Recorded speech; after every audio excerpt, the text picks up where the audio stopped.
Hello and welcome to How to Start Up, a podcast for anyone starting a company. This is a collection of conversations with people who have all successfully started, run and even sold their own companies, sharing not only professional but personal experiences on what we should be doing now, next or never. Today we're joined by Sheena Bhattessa, founder of Citizen Femme, the luxury travel guide for women and one of the UK's leading travel publications. Born from Sheena's love of travelling and growing up within the hotel industry, Citizen Femme curates the ultimate in travel, style, culture and beauty. Alongside her role at Citizen Femme, Sheena also works both as an actor and a producer. Today, Sheena shares her advice on the importance of your team around you, adapting your business as it grows and knowing what your strengths are. Thank you, Sheena, so much for your time today. It's wonderful to have you on How to Start Up. It would be great if you could give us a brief introduction as to who you are and a bit about the business that you started. Of course. Thank you for having me. It's a pleasure to be on the podcast. So my name is Sheena Bhattessa. I am the founder and editor of Citizen Femme, the magazine. I'm also an actor and a producer. That's quite a lot of hats. When did you start Citizen Femme? We're coming up to year 5, year 6, I think it is. It seems to have gone very quickly. And of course, COVID smacked us in the middle. But we're, say, year 6 now. And the goal is, and we are, the go-to digital destination for women who love to travel and style. And it's all about recreating luxury. So I guess the question is, what is luxury? And for us, it very much means time and how we want to spend it memorably. So what sort of content do you produce for your readers? We're only online and we're daily. Anything from hotel guides, travel tips. It started actually as very much a travel publication. This is where we want to go. This is where we recommend. And this is what we're packing, because I would find that me and women I know would only really shop when they wanted to travel, partly because of the buzz of getting excited to go away or the need, and wouldn't really go otherwise. But it's, oh my God, I'm going to Paris for the weekend. I'm going to this restaurant. What do I wear? That's such a good point. I've travelled so much and I cannot pack a suitcase to save my life. So this is a go-to resource for that.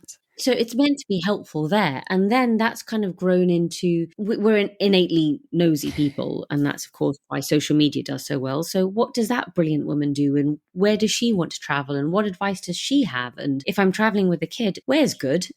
Where's got a good kids club? What do I need? What are the essentials? Anything that we as female travelers would find incredibly useful that you would ultimately go to your best friend for advice. Oh, this is really interesting. A lot of people have said in the podcast, when you start a company, you need to be fixing your future client's problem. So did you find that there wasn't this resource out there and that's why you started? So that was exactly it. I mean, I've grown up in the travel industry, so I have a basic understanding of travel, and I'm a traveler, so a customer. And I went on a trip with a bunch of girlfriends. We went to Istanbul. We stayed in a hotel, which I won't name. But I just thought, why would I stay here again? And this does not satisfy my requirements, nor location, nor deck. I mean, at the time, it was simple things like lighting in the bathroom and plug points and all of those kind of things. And I thought, well, where would I actually go for that advice? I'd ask a friend who'd been there, who could say, actually, I think you'd really like this place. And I used to work in PR and travel PR as well. And I know also how it often works with magazines, and it's very much press trip based or relationship based. Who would I really ask? Where would I go? And that's basically where it came from. Who is my best friend I can go to really help me to make all those trips memorable? And women are really big decision makers when it comes to travel. Certainly for ourselves, we solo travel. We travel with mums. We travel with girlfriends. Yeah. We, travel for business. So we're a huge market that we're talking to. And a really spendthrift market where we'll spend a little bit more for something a bit better. Our podcast is very much the premise. If someone's thinking about starting a company or in their very early stages, what to do now, next or never. Do you have some advice anchored around the now? What was your first thing you did when you started Citizen Femme? I needed a new laptop. So I bought a new laptop and I just kind of jumped straight in. I thought of the name, I think maybe in the shower or something. And I bought the domain, and then I just reached out to a bunch of friends who I thought were brilliant or are brilliant in their own right, whether they're interior designers or actors or full-time mums or looking for their next job, bankers, whatever they do. And just said, would you like to write about a restaurant you went to or that last trip you went on or anything that I think people would find interesting to read? And I just had no business plan, no strategy, nothing. And I just jumped straight in. Citizen Femme is really that word of mouth, that next best. If you can't ask your friend, you've got Citizen Femme as your guidance to be able to find that travel advice that you really need. That's exactly what we are. And now it's grown very much into interview based. So it's not just travel, and COVID accelerated that actually, because of course travel was off the cards and there's only so much you can write about armchair travel and bucket list travel. Yeah. But our online shopping presence really grew. So people were shopping much more. They were looking for book advice. They were looking for beauty, lifestyle, interviews with women. So the whole kind of lifestyle, cultural, other side of it developed much more. So it's very much 50-50 split between travel and lifestyle now. What signaled you to move into that diversification of your content? It was just people reading it. We work with affiliates a lot. And every time I'll work with them, I say, look, I can't guarantee sales because we are a magazine. And so we can give you awareness and I can guarantee you eyes, but I can't guarantee they're going to click through my site and buy something. They may go, oh, I saw that on that publication the other day. I'm going to pop into Selfridges and have a look. We saw shopping accelerate. I went, oh, that's really interesting. And we never had so many sales on the website before. So I think that made us go, okay, well, let's write about self-care, address this. And then that's really where that pivot from. But I think it's really interesting because I think you obviously were analysing your traffic and looking at your data, and so many founders are like, well, you're in communications, what do you care about numbers? It's like, it's everything. Data is king. Do you advise founders to really pay attention to that? You have to see what's working and what isn't. I have to admit, I'm not very good at all of that. But if you're breaking your back at writing about all this kind of stuff and no one's reading it, what's the point? So you have to see what people are consuming. And there are two particular articles on our site, which is bizarre and slightly unnerving, that they're the most well-read articles. One is vintage shopping in Japan. Who would have thought? Yeah. And the other one is nude spas in Amsterdam. How funny. It's the weirdest thing. And I'm like, I mean, is someone searching for that? Are they stumbling upon it? What keywords are they putting in? I don't really know. But outside of that, of course, you have to analyze your data and shift what you're doing, as long as it's within your ethos and your goal and your vision, to what someone is enjoying and consuming. Given so many people struggle with finding the right people, and I kind of know until someone gets going, it's really hard to tell if they're really going to add the value you want them to. Do you have any advice around how to recruit people? I'm terrible at this. I'm the person that falls for packaging. I'll buy a beauty product because the packaging is so beautiful. So it's really difficult, and I will fall for someone's pitch very easily. So I've made very costly mistakes in hiring. I'm not mistakes, costly learning curves. Better way of putting it, where I've been promised the world and a lot of added value and that return hasn't come. So at least I expect if someone's in a revenue role, at least make back what I'm spending on you. That's bare minimum. But it's been part of the learning. So now I guess questions I ask in an interview may be slightly varied. My expectations, the deliverables that I fine tune at the beginning of a contract are much more stringent. And that's a real big learning curve. Yeah. And it works both ways as well with probation periods, because they might not love it themselves and it might not fit them. And I think a lot of people need to be wise to, when you're being interviewed, you're also interviewing your future employer. And given that you're 5 years in and you're wearing all the hats and you're spinning all the plates, what does success look like to you? Success, I think, is a constant moving target. I don't think it necessarily is a goal, because especially as an entrepreneur, once you reach something, you're still going to want more. Are you ever going to go, okay, I'm successful now, I'm happy? For me, success is to be in a position where I can build my business in a way that can manage, and I can be on a macro level as opposed to a micro level. It allows me to balance my time more. And now I've become a mum, I think that's accelerated because I just want to spend more time with my kids. At what point did you tip from that micro into that macro? I'm very much in micro. I'm gunning for the macro. And for me, it's I'm getting the really, really good team around you, which I think I'm in a good place now to allow that to happen, who really share a joint vision and can accelerate that, whether that is meeting revenue targets, audience targets, bigger overall goals. That's really important. And also it's learning for me, it's kind of going, before I was saying yes to everything because of a need. That need hasn't gone, but now I'm saying yes to stuff because I think it adds value or because I want it, not because I need it. So taking that breath before you go, yes, yes, yes, yes, you like take that step back and go,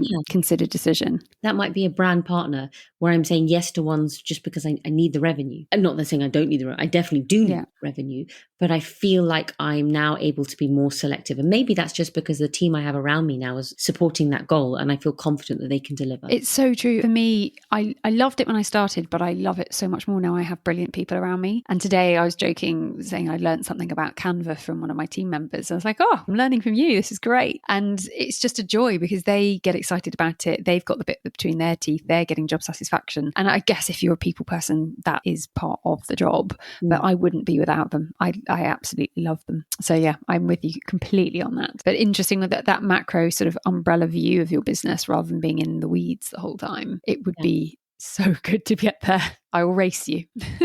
the tortoise or the hare.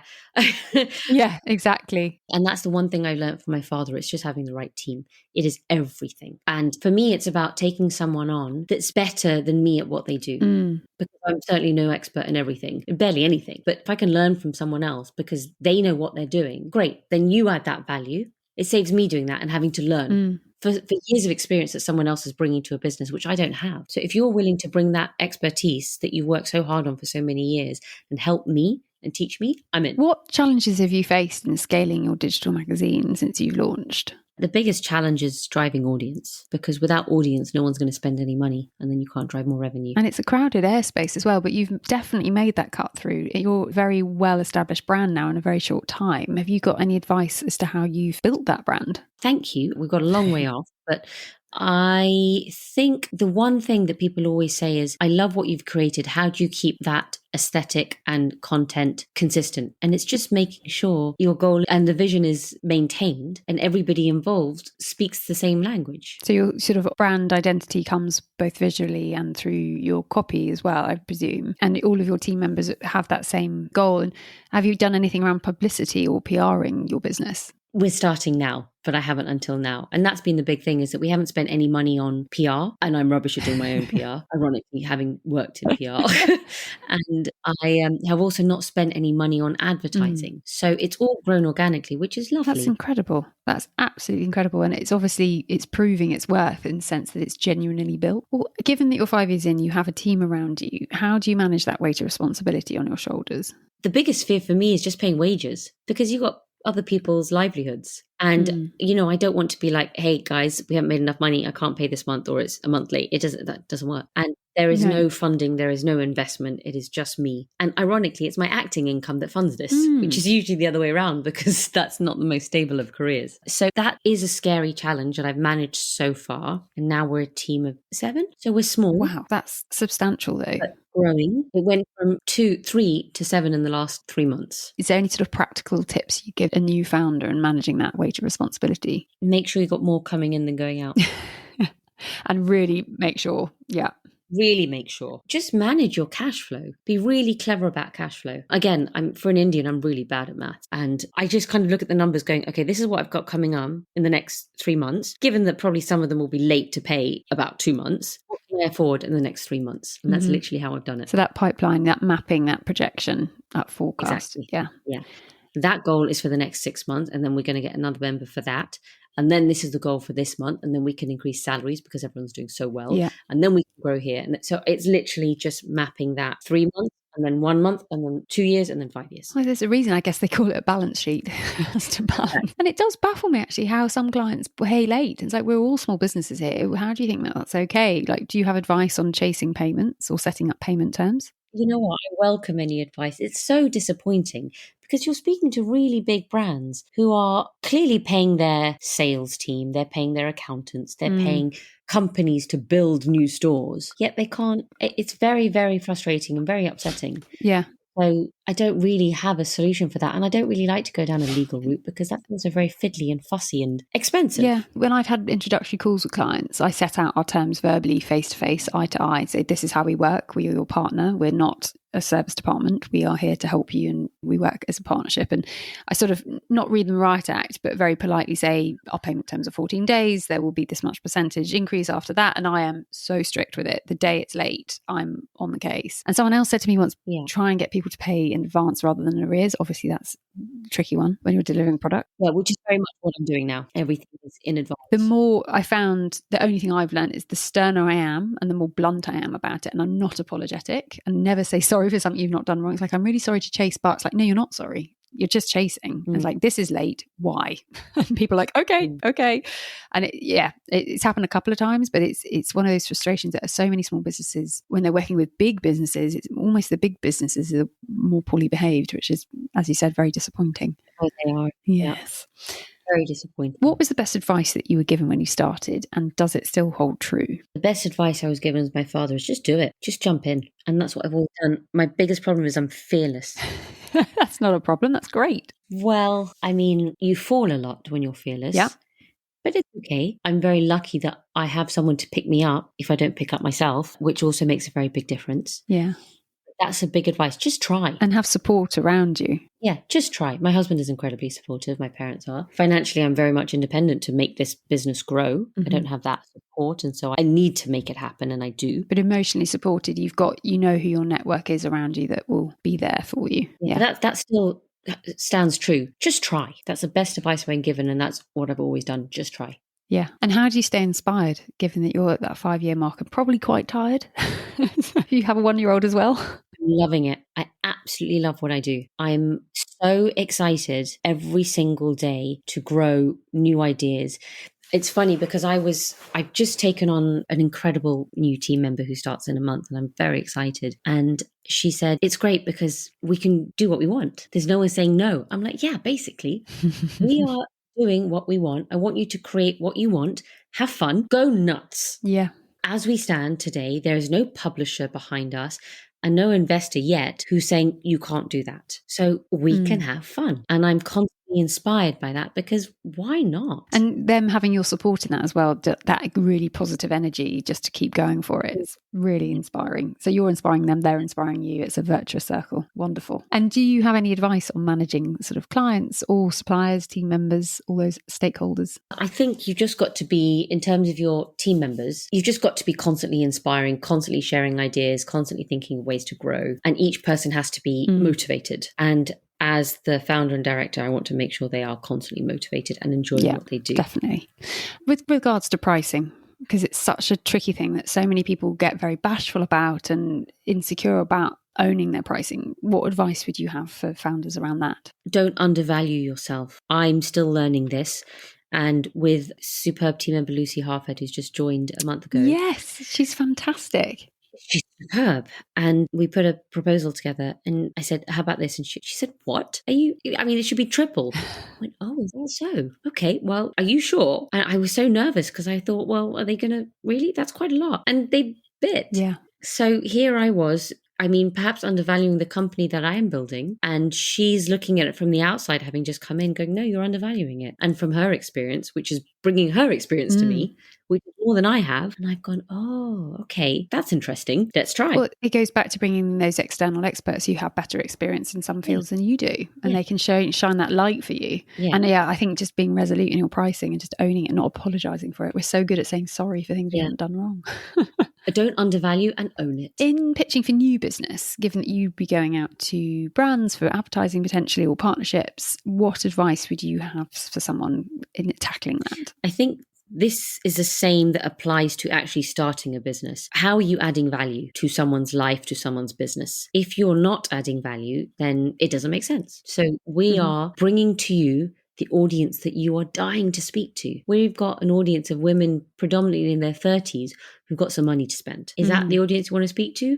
If yes, great, we're for you. If no, don't worry, go somewhere else. But that's what we're bringing to you. So we are invaluable to your messaging. So you're fixing their problem. How are you adding value? How can you help them? And that's with any business. How am I adding value to someone's life? If I'm not, or I can't make their life easier somehow, then there's no point in the business. Totally agree. And given you're focused on female travellers in particular, did you think different perspective that required more attention? Would you launch a Citizen Om at some point? I would love to launch a Citizen Om. So we've actually got Citizen On font, and partly that's just because of me having a baby and kind of understanding, now I get what it's like to travel with a kid. And who did I ask before? So I don't think it's Citizen Femme or for female travellers. It needs anything more detailed, but it's more specific. I know what I like to do, and I know what I want to try, and I know where I want to stay and what kind of hotel will make me happy for that kind of money. So I think it's just more specific about what we're looking for. And I don't know if you found this, but I find a lot of the stuff I'm doing with our company, we're sort of guinea pigging it on ourselves before we then share it with clients. So us doing a podcast, us doing our own PR, us like looking into various different advertorials, affiliate marketings, anything like that. We sort of test and learn quite a lot, which I think when you find your own problems as a founder before you look at what business is actually doing, you kind of actually find new revenue streams at the same time. I find absolutely fascinating. Someone said to me ages ago, like, just be prepared for the business you start is not going to be the business you're running in 5 years, and you just have to be all right with that. I'm like, I'm fine. I have no idea what I'm doing. This is great. Yeah. And then any last golden nugget pieces of advice that you'd like to offer a new founder? I don't think, just do. That's my biggest thing, is just do it. People are very scared of failure, and I understand that. it's fair. I've tried, I mean, this is not the first business I've tried. I had a dog toy business, which was a disaster.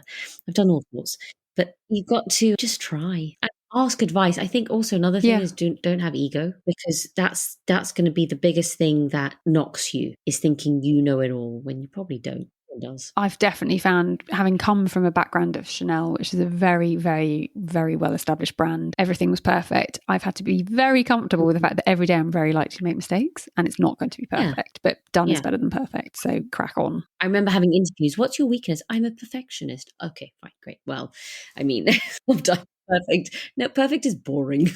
And yeah, you don't learn from that either. No, amazing. Thank you so much, Sheena. Would you have a question for our next guest? Sure. I would ask them, what is your best habit and what is your worst? And actually, what's your answer to that question? I knew you were going to say that. I don't know the answer to it.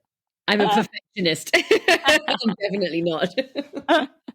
Yeah, it's funny. We always try and open our Monday calls as a team with our success and failure from the week before, and it's really hard. Thank you very much. Thank you so much. I really enjoyed that. I hope you continue to enjoy reading Citizen Femme. If you'd like to contact Sheena, you can find all of her details in the show notes, along with a recap of the advice that she has so kindly shared. Thank you for listening to How to Start Up. I hope these conversations offer you some confidence, encouragement, and reassurance that you're on the right track. If you've enjoyed this podcast, I'd be so appreciative if you were to rate, review, and subscribe, as it will really help other people starting a company discover it.